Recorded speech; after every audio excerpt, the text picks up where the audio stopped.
Hi everyone, what's up? ကျွန်တော်ဒီနေ့မျှဝေသွားမယ့်အသုံးအနှုန်းလေးနှစ်ခုကကျွန်တော်နေ့စဉ်စကားပြောတွေမှာမပါမဖြစ်ပါနေတဲ့စကားပြောလေးတွေဖြစ်ပါတယ်။အဲ့ဒါလေးတွေက keep an eye on, keep an eye out. Keep an eye on ဆိုတာ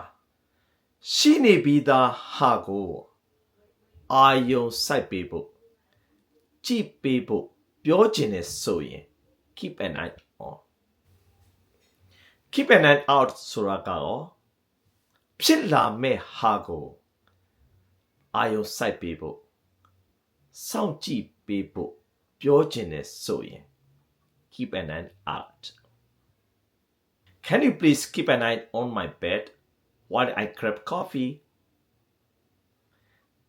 သူ့ရဲ့အိတ်ကအစတည်းကအိုက်မှာရှိနေပြီသား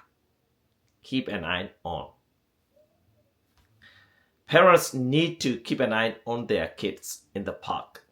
Keep an eye out for my package. It should arrive today. The package က